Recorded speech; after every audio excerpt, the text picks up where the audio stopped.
Hi everyone and welcome to the weekly update with me, Richard Perry, market analyst at Handtech Markets. Each week I take you through the key events I believe will be driving your investments in the coming days. Now, moving into this week, we're still running off the legacy of this BOJ monetary easing. The unexpected moves to negative interest rates on Friday certainly rocked the forex world, and still we're seeing that playing out through a lot of the yen pairs. We're seeing some sort of retrenchment, or we saw some retrenchment of some of the positions on Friday, whereby there was some significant yen strengthening, and throughout January that had to be completely unwound. And we've seen some moves through the US Treasury yields as well, incredibly low Treasury yields, considering we're seeing the prospect of still the Fed wanting to tighten again in March. So what does that actually mean for Treasuries, and what does that mean for the Fed in March, whether it's going to be able to continue to hike interest rates next month?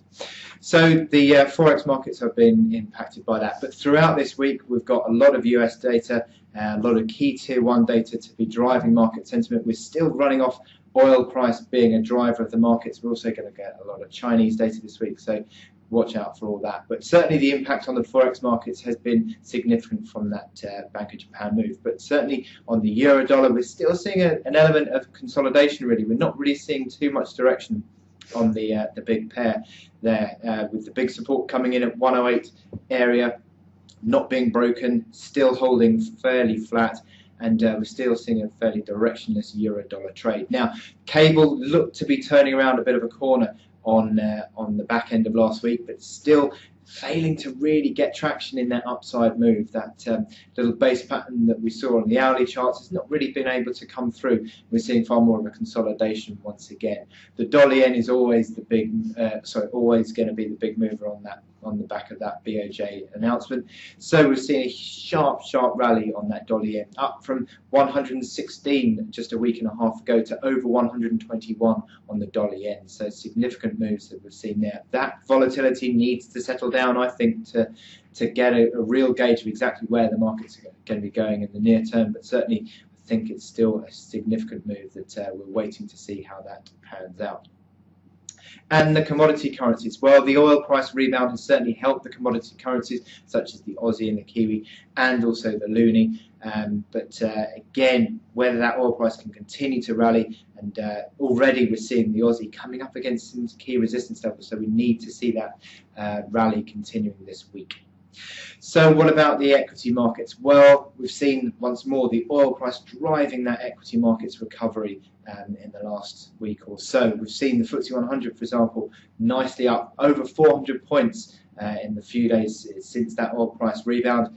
Big driver of the oil FTSE 100 because large weighting in the oil sector. In the index.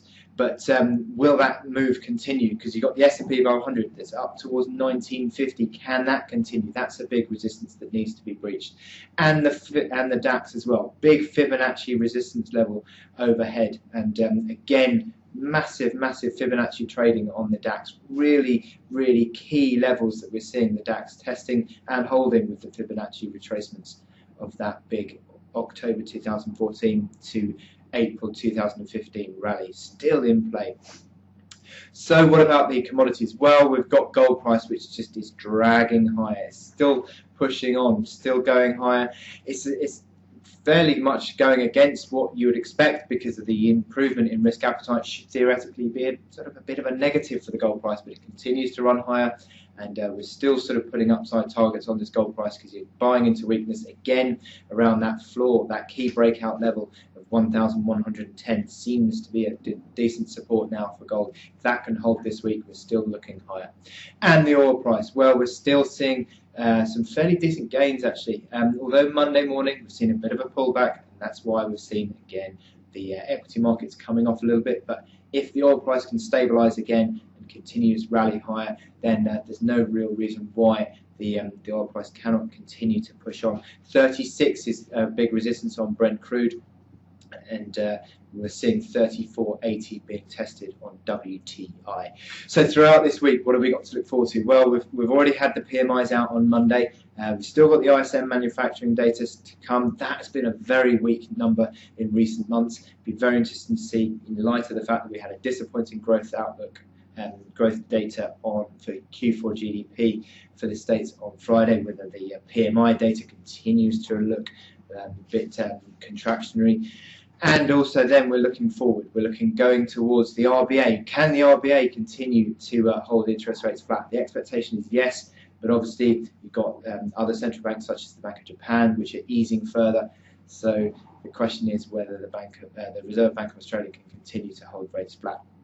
And then on to Wednesday, we've got the service sector PMIs across the board. These service sector PMIs are very important because they are such a big component of the economy, certainly for the US and the UK, and increasingly also China. Over 50% of the economy is now service sector based.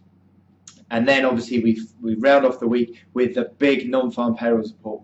Non-farm payrolls and the labour market data have been the primary reason why the Fed has been able to hike interest rates in December. If we see a disappointment on that payrolls report, will that put to bed hopes of a rate hike in March? I'd say probably it would do. 190,000 is the expectation on payrolls. That'd be back below the 200,000 again. Also look out for the average hourly earnings as well. That would be the key number.